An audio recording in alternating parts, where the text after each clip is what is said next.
नमस्कार, बहुत स्वागत है आपका हमारी इस खास पेशकश में। मैं हूं आपके साथ ऋतु ज्ञानवानी।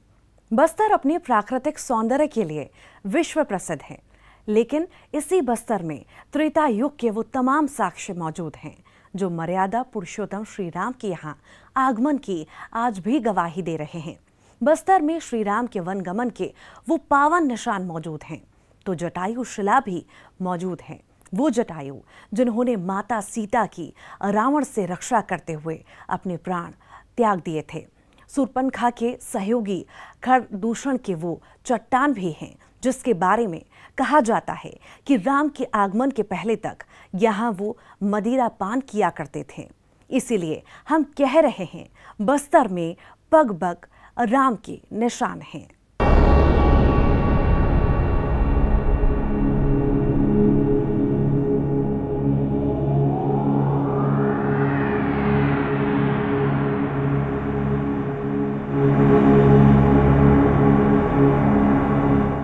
सौंदर्य से अलग बस्तर की धार्मिक पहचान भी है। यहाँ राम वनगमन के साथ साथ रावण राज्य के साक्ष्य मौजूद हैं। यहाँ के कस्बे से लेकर घने जंगलों के बीच विशालकाय स्वयंभू शिवलिंग दिख जाएंगे, क्योंकि राम और रावण दोनों ही शिव के अनन्य भक्त थे। इसीलिए शिवलिंग यहाँ हर जगह दिख जाएंगे। बस्तर की धरती के कण कण में भगवान का वास है। यहाँ की कुछ ऐसी बातें इतिहास के पन्नों में दबी हैं जिनका रिश्ता त्रेता युग से है, मतलब मर्यादा पुरुषोत्तम श्री राम से है। आइए आपको दिखाते हैं इतिहास के झरोखे से बस्तर और त्रेता युग का वो रिश्ता जिसमें राम वनगमन के साथ रावण के राज्य की तस्वीरें होंगी। बस्तर की धरती में यहाँ के कण कण पर भगवान का वास है। यहाँ के इतिहासकारों का मानना है कि यही वो दंडक वन है जहाँ पर वनवास काल में भगवान राम आए थे और उन्होंने अपना वनवास काल की अवधि यहाँ पूरी की थी। साल के घने जंगलों से घिरा है कोंडा गांव। यहाँ के कस्बे से लेकर घने जंगलों के बीच विशालकाय स्वयंभू शिवलिंग दिख जाएंगे। यहीं पर श्री राम के वनगमन के वो पावन निशान भी मौजूद हैं। इतिहासकारों से लेकर क्षेत्र के जानकारों की माने तो बस्तर का इलाका कभी दंडक वन हुआ करता था और यहीं पर भगवान राम का उत्तर से दक्षिण की ओर आगमन हुआ है। त्रेता युग में इस इलाके में रावण का भी प्रभाव था। जगत पिता शिव के दो अनन्य भक्त थे, राम और रावण। राम भी शिव की पूजा करते थे तो रावण भी शिव के उपासक थे। कोंडागांव जिले के सुदूर इलाके के गांव में बड़े बड़े शिवलिंग हैं। केशकाल के करीब गोबरहीन हो या फिर भोंगापाल या और भी दूसरे इलाके, पूरे जिले में शिवलिंग बहुत बड़ी संख्या में है। क्षेत्र के जानकार खेम वैष्णव कहते हैं कोंडा गांव के कण कण में शिव विराजते हैं। पावड़ा करके एक गांव है, फिर भोंगापाल है। उसके बाद आप धीरे धीरे इधर दक्षिण की ओर बढ़ते जाएंगे तो चपका में भी देखेंगे आप कि चपका में भी जो शिवलिंग है वो खुद का मतलब जमीन से उपजा हुआ शिवलिंग है वो। तो कणकण में भगवान हम जो बोलते हैं, कस्बे से लेके जंगलों में क्यों विराजे भगवान? क्योंकि राम जी जो है शिव भक्त थे और रावण भी शिव भक्त था। इस कारण जो है वो अपने इष्ट को मानने के लिए वो शिवलिंग की स्थापना यहाँ पर निश्चित रूप से किए हैं।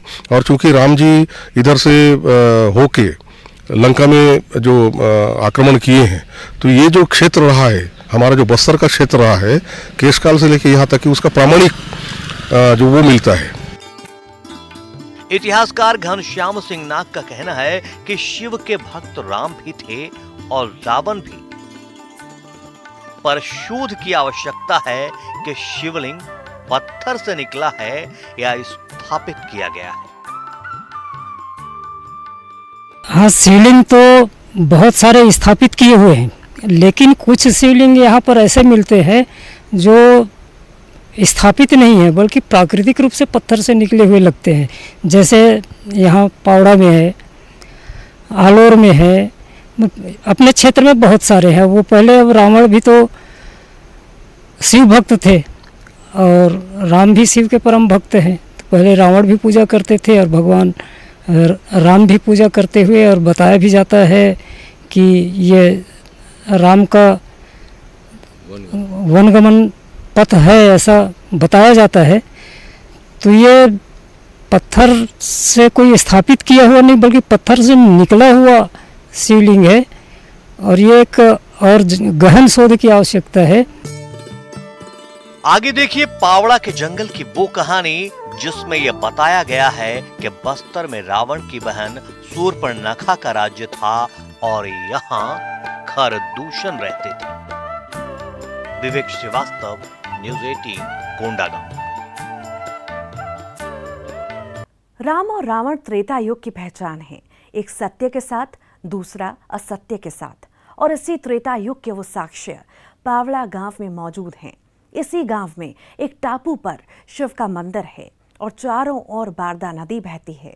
कहा जाता है कि भगवान राम इसी जंगल से होकर गुजरे थे। उस दौरान यहाँ पर शिवलिंग की स्थापना की थी। तब इस पावड़ा नदी का नाम त्रिकोणी नदी था, जो एक राक्षस के नाम पर है। भगवान राम जब यहाँ आए थे तो उन्होंने उस त्रिकोणी राक्षस का वध किया था। अभी तक आपने राम और शिव की भक्ति देखी, कोंडागांव में शिवलिंग का संसार देखा। अब हम आपको दिखाते हैं शिव के साथ राम। यहीं पर रावण की वो निशानी भी है जिसे लोग कहते हैं खरदूषण पकना। मान्यता है कि यहाँ पर शूर्पणखा का राज्य था और उसके सहयोगी खर और दूषण इसी जंगल में रहते थे। त्रेता युग यानी राम का युग और बस्तर, इन दोनों का कहीं ना कहीं गहरा नाता रहा है। आज बस्तर के वन भूमि में कुछ ऐसे चिन्ह मौजूद हैं जो ये बताते हैं कि यहाँ कभी भगवान राम वनवास काल में अपना समय बिताए थे और राक्षसों का भी यहाँ राज रहा है। इस समय हम पावड़ा में खड़े हैं, जहाँ पर शिव जो राम के काफ़ी श्रद्धेय थे, राम जिनकी पूजा करते थे, जिनके अनन्य भक्त थे, उनका शिवालय भी है। और यहाँ पर एक नदी है जिसमें 5 कुंड बताए जाते हैं। कोंडागांव जिले के फरसगांव ब्लॉक से महज 25 किलोमीटर दूर बारदा नदी के किनारे बसा है पावड़ा गांव। इसी गांव में एक टापू पर शिव का मंदिर है और चारों ओर बारदा नदी बहती है। कहा जाता है कि भगवान राम इसी जंगल से होकर गुजरे थे। उस दौरान यहाँ पर शिवलिंग की स्थापना की थी। तब इस पावड़ा नदी का नाम त्रिकोणी नदी था, जो एक राक्षस के नाम पर है। भगवान राम जब यहाँ आए थे तो उन्होंने उस त्रिकोणी राक्षस का वध किया था। हमारे साथ यहाँ पे जो पुजारी हैं, हम उनसे जानना चाहेंगे कि ये 5 कुंड क्या हैं, क्योंकि एक नदी में 5 कुंड होना किसी न किसी इतिहास की ओर बताता है कि ये नंदी का नाम त्रिकोणी नंदी है। नंदी का नाम त्रिकोणी है। ये त्रिकोणी कौन सा था, क्या है? ये राक्षस था एक त्रिकोणी नाम का। तो उसको भगवान, जब रामचंद्र भगवान आया तो त्रिकोणी राक्षस को मारा है, तो यहाँ खून के धार आ गया है। खून के धार आने से शिव जी को प्रार्थना किया है, तो शिव जी गंगा जी को लाया है। यहाँ पर 5 जलकुंड हैं जिसकी अलग अलग मान्यता है। ये कुंड देखिए, ये कार्तिक कुंड है जिसमें कार्तिक के समय लोग स्नान करते हैं, और ठीक मेरे दाईं ओर ये माघी कुंड है। जब माघ पूर्णिमा का मेला लगता है तब लोग इस पर स्नान करते हैं। वैसे ही एक तप कुंड है, एक गौ कुंड है और एक अस्थि कुंड है। तो ये 5 अलग अलग कुंड पहले से बनाए गए हैं और सबकी अलग अलग मान्यता है, सबकी अलग अलग परंपरा है। टापू पर बने शिवालय के पीछे नदी के किनारे चट्टानों में बड़े बड़े होल हैं। इतिहासकारों का कहना है कि यहाँ पर शराब बनाई जाती थी। वहीं पर एक बड़ी सी चट्टान भी है जिसे खरदूषण पत्थर या खरदूषण पीढ़ा कहा जाता है। इतिहासकार बताते हैं कि चट्टानों पर बने होल में शराब बनाई जाती थी। त्रिकुणी नदी की बहती धारा, जिसे आज लोग बारदा नदी कहते हैं, हमारे साथ इतिहासकार हैं। हम उनसे जानना चाहेंगे कि दादा ये होल क्या चीज है, ये बड़ा होल क्या चीज है। ये तो भौगोलिक कारण अलग हो सकता है, लेकिन किंवदंतियों में ये बताया जाता है कोई बहादुर कलारिन थी जी। वो यहाँ शराब बनाया करती थी। शराब बनाने के पहले महुए को हंडी में भिगो करके रखना पड़ता है, सड़ाना पड़ता है, जिसको यहाँ पास हांडी बोलते हैं। तो ये सब जो गोल गोल पत्थर आप जो देख रहे हैं उसको पास हांडी बताया जाता है। किंवदंतियों में भी बताया जाता है कि यहाँ 7 आगर 7 कोड़ी मतलब 147 हंडी थी और 147 हंडी में एक साथ शराब बनाया करती थी बहादुर कलारिन, और उसको पीने के लिए यहाँ पर खरदूषण राक्षस आया करता था। वहीं पर चट्टानों में एक बड़ा होल भी नजर आया जो एक चूल्हे जैसा दिखता है और यहाँ पर खरदूषण के लिए शराब बनाई जाती थी। पत्थर में बने छेद हैं और पीछे में एक बड़ा पीढ़ा है जिसे खरदूषण पीढ़ा कहते हैं। तो फिलहाल अब हम आपको ले चलेंगे खरदूषण पत्थर की ओर। जो बड़ी सी चट्टान है उस पर खरदूषण रोज शाम को बैठकर अपना मनोरंजन किया करता था। तो अभी हमने बहादुर कलारिन का वो स्थान देखा था जहां पर खरदूषण के लिए शराब बनाई जाती थी, और ये है खरदूषण पत्थर जिसे लोग यहाँ पर खरदूषण पखना या खरदूषण पीढ़ा कहते हैं, जिस पर बैठकर खरदूषण मनोरंजन करते थे। और आप देख सकते हैं कि बड़े अजीब तरीके से ये 4 पत्थरों से 4 से 5 पत्थरों से किनारे से ये टिका हुआ है। तो ये है खरदूषण पत्थर जिसको लोग खरदूषण पीढ़ा कहते हैं, और आज भी इसकी मान्यता यहाँ के लोगों में यही है कि यहाँ पर खरदूषण आया करते थे और बैठकर अपना मनोरंजन करते थे। पावड़ा से न्यूज़ 18 के लिए विवेक श्रीवास्तव। और इसी के साथ ही रुक रहे हैं एक छोटे से ब्रेक के लिए।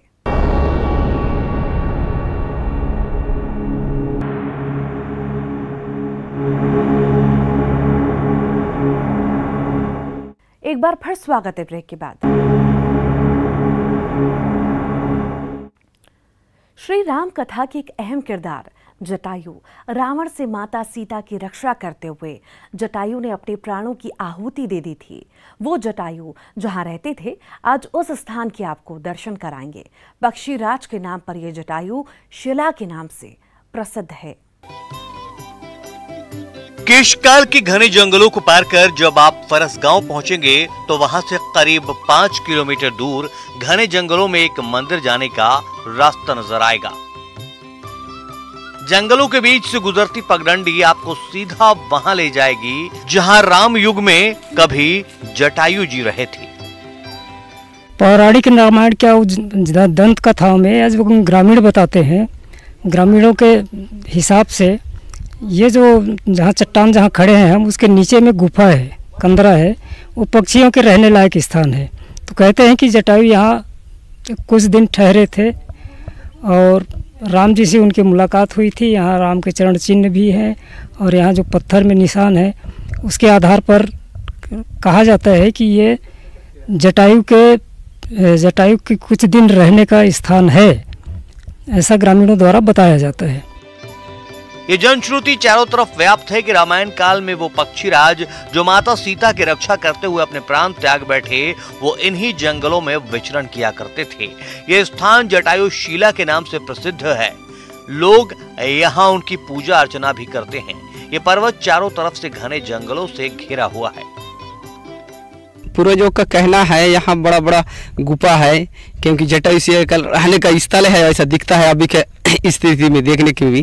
तो पहले भी वैसा ही बोलते थे कि जटायु पक्षी रहा करती थी, इसीलिए उसको जटायु शिला के नाम से जाना जाता है। राम भगवान का पद निशाना है पत्थर में, जैसे वो अंकल खड़े हैं उपास है पद निशाना, तो उसके हिसाब से भी पूर्वजों का कहना है और अभी का स्थिति में की जाना जाता है कि वहाँ जटायु पक्षी रहा करती थी और राम भगवान का पद निशाना भी है, इसलिए जाना जाता है जटायु लिंग के नाम से। इतनी अद्भुत खूबियों वाले इस पर्वत का एक दूसरा रूप भी है। जनश्रुति लोगों के बीच व्याप्त है कि यहाँ इस पहाड़ पर माता लिंगेश्वरी ठीक उसी जगह विराजित हैं जहाँ जटायु महाराज रहा करते थे। ग्रामीणों की माने तो पहाड़ का जो ऊपरी हिस्सा है या मैदान के रूप में है, यहाँ ढोल नुमा पत्थर है, वो पहले नगाड़ा था। इसका बारे सर जो बाजार करने का स्थल है बताते हैं देवी देवता मन का, और इस बाजार भी एक दिन में 7 जगह का वर्णन बताते हैं सर। कई इधर आगे डोंगर साइड भी हैं, कहीं आसपास इधर उधर 7 जगह एक दिन में 7 जगह रात को बाजार लगता था। ऐसे भी क्या था सर? कुछ गड्ढे वाले जी गड्ढे भी हैं सर यहाँ। अब गांव वाले बुजुर्ग ना का बताना अनुसार यहाँ जो है धान कूटने का एक जो ये बोलते हैं बहाना देहात में है नहीं, उसका भी यहाँ चिन्ह है सर यहाँ पे। इस पहाड़ में ऐसी कई अद्भुत चीजें देखने को मिली जिसका वर्तमान परिप्रेक्ष्य में हम सिर्फ अंदाजा लगा सकते हैं। लेकिन फिर भी ये आश्चर्य का विषय है कि एक ही पर्वत के पत्थरों में अलग अलग रंग देखने को मिलते हैं। कहीं पहाड़ पर सीधी लाइन देखने को मिलती है, कहीं गोलाकार गड्ढे देखने को मिलते हैं। ये जो कुछ भी है हैरान करने वाला है। विवेक श्रीवास्तव, न्यूज़ 18, कोंडागांव। मर्यादा पुरुषोत्तम भगवान राम अपने वनवास काल के दौरान भारत के कई वन क्षेत्रों में रहे। अयोध्या नगरी से दक्षिण में रावण की लंका तक के अपने 14 वर्षों के सफर के दौरान भगवान राम ने एक लंबा समय बस्तर में बिताया। कोंडागांव और जगदलपुर जिले के सरहद में बसा है ग्राम चपका। इस चपका गांव में आज भी वो जलकुंड मौजूद है जो भगवान राम के द्वारा बस्तर में बिताए समय का साक्षी है। चपका आज भी श्री राम की बस्तर में मौजूदगी की गवाही देता है। वाल्मीकि रामायण में उल्लेखित पंचाप्सर तीर्थ ही आज के दौर में ग्राम चपका के रूप में जाना जाता है। पंचाप्सर के रूप में चपका के उन 5 कुंडों का जिक्र करते हैं जिनमें आज भी स्वतः भूगर्भीय पानी निकलता रहता है, और इसे श्री राम की लीला ही कहेंगे कि ये जल कुंड कभी सूखते नहीं। वाल्मीकि रामायण में जिसका उल्लेख है वे यही 5 कुंड हैं। हाँ, यहाँ पर ऐसे निशानी है जो 5 कुंड के नाम से जाना जाता है, जिसको पंचसारा कहते हैं लोग। इसका उल्लेख कहाँ पे हुआ? ये रामायण में उल्लेख है, और इसका जो राम जो भगवान आए थे उस समय से ही इसको जानते हैं। इसका जो उल्लेख है वाल्मीकि रामायण के आधारित पर है। यहाँ के हर घर में पहले हनुमान की मूर्ति लगाई जाती थी। लोगों की ऐसी मान्यता है कि जब भगवान राम वनवास पर निकले थे तो उनके साथ वानर सेना भी थी जो भगवान राम के रुकने के लिए जगह तय करती थी। वानर सेना जहां पहुंचती थी वहां पर बाग बगीचों को उजाड़ कर देते थे। इसलिए वानर सेना से बचने के लिए लोगों ने अपने घर में हनुमान की मूर्ति लगाई। मंदिर के सामने एक हनुमान जी की बड़ी मूर्ति भी लगी हुई है। गांव के बाहर भी हनुमान जी विराजे हुए हैं। राम भगवान जब जाते थे तो उसी समय वानर सेना भी आते थे, तो उस हिसाब से वहाँ जो वानर सेना जब उस चित्र को देखे तो वहाँ माने उद्यम नहीं मचाते थे। तो दादा यहाँ पे हर घर में पहले हनुमान लगा रहता था, अभी क्या हटी? हाँ, अभी नहीं रहता है। अभी किसी घर में माने हनुमान का मन चित्र नहीं लगाते हैं, क्योंकि यहाँ पर गांव में प्रथम चरण में ही हनुमान का मंदिर रखा गया है। चपका गांव में मां पार्वती का एक मंदिर है जिसके बाहर गणेश जी और कार्तिक जी की मूर्ति विराजमान है। वहीं मंदिर परिसर में शिव की प्रतिमा है तो नंदी भी विराजे हुए हैं। गांव के पुजारी पीलू सिंह ठाकुर का कहना है कि ये नहीं पता कि यहाँ पर शिव की आराधना कब से हो रही है, पर ये तो तय है कि इस इलाके में रावण का राज था और राम जी वनवास काल में यहाँ आए थे। कितना दिन हो गया नहीं मालूम हम लोग को। हाँ, जिन्हें बाप भी किया दादा भी किया, उसी समय का शिव शक्ति है, शिव भी है शक्ति भी है, दोनों एक ही साथ में है। पुराना स्थल, राम भी करते रहे शिव का पूजा, रावण भी करता रहा शिव पूजा। इसी में इधर आते समय करते इधर वनवास में कटाए थे। वनवास करते करते इधर भी आके पूजा किए हैं। ये शक्ति, शिव शक्ति उन्हीं लोग का बनाया हुआ है, अभी का नहीं है, पुराना स्थल है। जहां राम वहां हनुमान, ऐसा ही कुछ नजारा चपका गांव के मंदिर में भी देखने को मिलता है। गांव के आसपास कोई भी वानर नहीं है, पर यहाँ करीब 1.5 साल पहले जब बाढ़ आया तो एक वानर पानी में बहते हुए मंदिर परिसर पहुंच गया। लोगों ने इसे भगवान का रूप माना। आज हालत ये है कि जैसे ही मंदिर का पट खुलता है, वानर राज मंदिर में पहुंच जाते हैं। सावन का महीना था, पूरा भरा भूरा बाढ़ था इधर, तो वानर राज इधर आए तो दिन सोमवार को हम लोगों को सवेरे दिखा। सवेरे दिखने से ही हम लोग बोले कि ये वानर आ गया, भगवान आ गए। सोच के हम लोग के पास खाना पीना देने चालू किए। चालू करने से वो बार बार आता था, बार बार जाता था, तो वो हम सोचते थे कि चला जाएगा, परंतु नहीं गया। ये पास से यहीं रुक गया, यहीं रुक के यहीं पे है। करीबन 1.5-2 साल हो गया है। अच्छा, ये मंदिर में कब आते हैं, क्या करते हैं? ये करीबन 6:30 बजे पहुंच जाते हैं। किसी वृक्ष में पास सोते हैं आसपास में, परंतु ये पास सोते हैं और सवेरे जैसा पहुंच जाते हैं उससे पहले पहुंच जाते हैं यहाँ।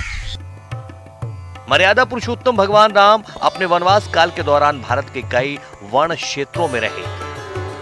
अयोध्या नगरी से दक्षिण में रावण के लंका तक के अपने 14 वर्षों के सफर के दौरान भगवान राम ने एक लंबा समय बस्तर में बिताया, जिसके निशान बस्तर के कण कण में मौजूद हैं और पग पग भगवान राम के आगमन के साक्षी। विवेक श्रीवास्तव, न्यूज़ 18, कोंडागांव। और इसी के साथ ही हमारे इस खास पेशकश में आज के लिए इतना ही। मुझे और मेरी पूरी टीम को दीजिए इजाजत। नमस्कार।